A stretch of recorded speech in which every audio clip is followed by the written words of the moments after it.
Welcome back to Autism, A New Perspective, the podcast show where we help you understand what is going on in the mind of your child. And we always encourage you that growth for your child is possible. I'm Kat Lee, and in this week's podcast, we visit with Kamini Lakhani, RDI parent and consultant. Kamini has a unique background in behavior analysis and RDI, and we visit about behavior and autism. Let's listen in. What we want to talk about today is, I'm so interested in what caused you to go into RDI. Why has that been so important? And why is it so important in helping children with behavior? Your perspective, I think, is so valuable. Thanks, Kat. I think that's so important. When you were asking, it took me back to my early years where Mohit is now 36. And when he was diagnosed, it was, I think, 1992 or something. And in those days, they said 1 in 10,000 people has autism. And they recommended speech therapy, occupational therapy, special ed, all of which I did. But as a mother, I felt really unfulfilled. So I was like, there must be something else to do. It can't be just this because of that feeling that I was feeling. So then we were living in South Korea at that point of time, and I started traveling often to the US. That was pretty close to us compared to other parts of the world. And I always felt that the US had much more to offer, and the cutting edge kind of stuff that was available was from the US. So I started my journey there, and the first thing they recommended was ABA when I did the research and stuff. And so my first journey was to the Lova's clinic in California. And that's where they taught me about how to sit with Mohit, administer discrete trials and stuff. From there, I got into verbal behavior, and I really met wonderful people, Kat. My teachers and people who coached me and guided me. I think they really taught beautifully, and those things remain as part of my life. However, I moved back to India in 2002, and Mohit was a teenager, and those were terrible years for us. And, I couldn't deal with the aggression, the shutdowns that were happening.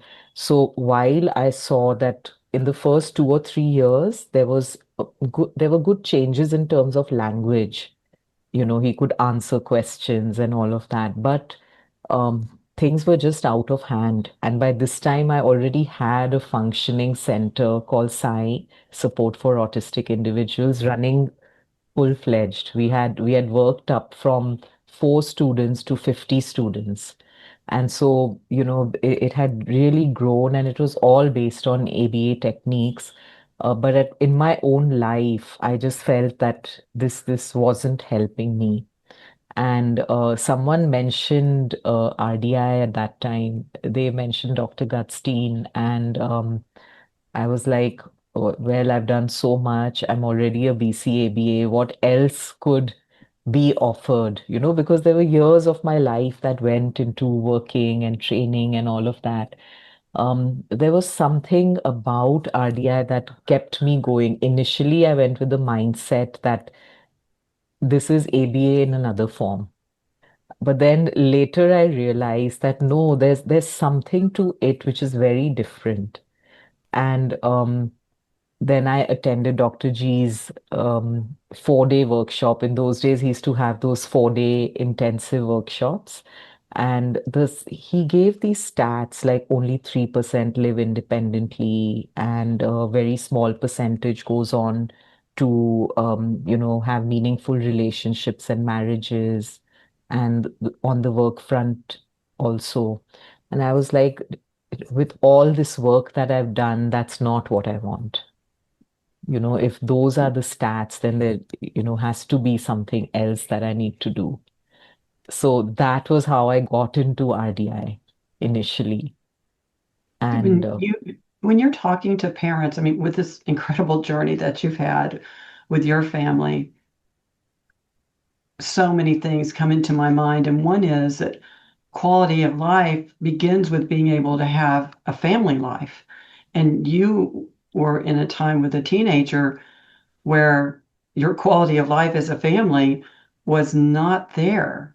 Uh, right, I always tell families, you know, they may be thinking about jobs and marriage, but first we want you to have family. right, And right. what could be more important to be able to be with your family, go with your family, have peace with your family? How was that for you? How did that change for you with RDI? It changed 180 degrees, Kat, because the kind of work that I was doing, and I sitting across a tabletop teaching those language drills and everything, which was fine, but I think I'd forgotten to focus on myself. And if you would see the Kamini at that point of time, I had put on kilos and kilos of weight at that point of time, and I had just stopped looking after myself. So with RDI came the me time, nurturing myself, doing what I wanted to help myself, and then the relationship also between Anil and me, focusing on that. That's so important. It's the foundation of the family. And then my daughter, Kat, my daughter is just Tanya is 2 years younger than Mohit, and the my entire attention was on Mohit and how to just get him out of this, and that relationship also was impacted. So with RDI came this full focus of really, looking after myself and my family, not just looking at Mohit and looking at how do I get him out of this, but us as a family unit and how we can all move together. So it changed that like tremendously. And I'm so grateful for that. I remember, just before RDI, I was talking to a fellow mom, and I said that, I'm tired of being his teacher. I want to be his mother. And RDI gave me that. You know, I when I'm listening to you, I feel sometimes like I'm listening to you talk about me because I have such a strong uh, behavioral background. And as I've told you, my own mentor had looked into RDI and said, and she was a behavior analyst. It said you need to get down to Houston, and I'm so glad I went because a lot of what was going on was, yes, I knew how to teach and I was doing that, but a lot of it were those guiding goals, those goals for me as a parent. And that's one of the big things that attracted me because I'd never seen anything like it that really Right, took me as a guide for my son and in my family and helped me think about things I needed to change. And that wasn't a judgmental feeling. It wasn't, right. we're judging you as a person. We're telling you things that might have been lost or not even developed because of what has happened. Did you have those same feelings?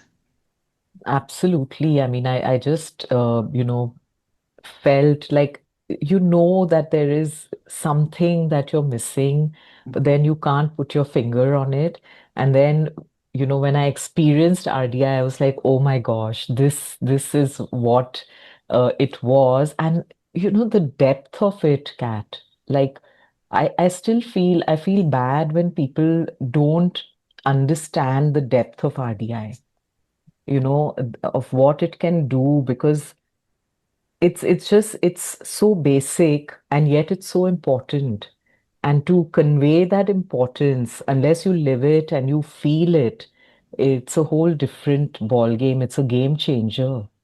So I just feel that we need to get this across to as many people as possible so that they can really understand um, what this guided relationship can do for them.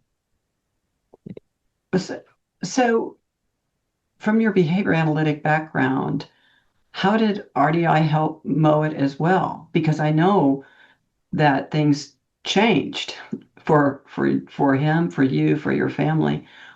I know Right. we could spend 2 or 3 hours on this topic, but I know Yeah. parents are wondering, what did you see? So, it, of course, while I had the basics of, getting him to be compliant, sitting across a table answering questions, but that's not what it is. What I wanted was for him to be a thinker, to problem solve, and to come up with his own thought process. So I still remember this, because I was so used to instructing him, Kat, and everything I felt needed an instruction for him to follow through, and I felt that he can't do it without an instruction. And in those days when I started RDI, we didn't have Indian consultants. So I started working with Joyce Albu, who would travel to India to be with a few families. And one of the first interactions that I saw was she took a ball and she just started tossing it back and forth. And there was no instruction. And here I was looking at this interaction, and I'm like, she's not instructing him. How's he getting it? How come he doesn't need an instruction? But that changed things. And I think, just that reduction of not giving an instruction reduced my anxiety along with Mohit's anxiety. So the slowing down, the giving him time, letting him come up with what he wanted, it changed our lives, Kat. Mm. And he was such a good imitator. This is a story that I love to tell because he had become so well versed with, do this, and we would do all of these drills. He was good at it. And one day I was sitting with him and I just did this, just, without thinking. And I looked at him and he was doing this. And I was like, no, this needs to change Mm. because there is imitation without any meaning. Mm. So um, I discussed it with Joyce, and she was like, can we do something where he can't imitate you? And I remember giving him some old backs of some old invitation cards and gave him his paints and brushes. And I put up this barrier of books between us. And I said, you do what you want. You can't do what I'm doing. You can't imitate me. And he started doing his stuff. I was doing mine. And you know how you get lost when you're doing artwork? I was lost for a few minutes. Mm. Then I looked over at his and I was like, oh my gosh, his is so beautiful. That's where his creativity and art took off. When I stopped instructing, when I gave him time, this young man emerged. And how? And I know he's an artist today. I mean, you discovered him. You discovered who he is. Absolutely. I'm from a background of artists, so it really touches me. And um, I know that that's an identity. Um, that's an Absolutely. identity. My mom was a concert pianist, and that was her Wow. identity. I mean, it was in her since she was a little Hmm. one. And for him, now he had the opportunity to be him. Right. Right. Beautiful. Yeah. So uh, we're about out of time. And again, I could talk to you for hours. What would you tell parents? I tell parents, I'm not telling you to not do something that you're doing. Hmm. Hmm. I'm Absolutely. asking you, or I might say it like this, I'm not asking you to rule out other things you're doing, Hmm. but I'm asking you to rule in RDI and see Right. what Right. happens. Yeah. So what I tell them is don't stop anything you're doing. In a couple of months, you'll know what to give up and what to continue with. So they come in with that open mind and they see the changes for themselves and they realize, what they really need to build and focus on. And thanks for joining us for Autism, a New Perspective, the podcast show where we help you understand what is going on in the mind of your child. And we encourage you that growth for your child is possible. I'm Kat Lee. See you next time.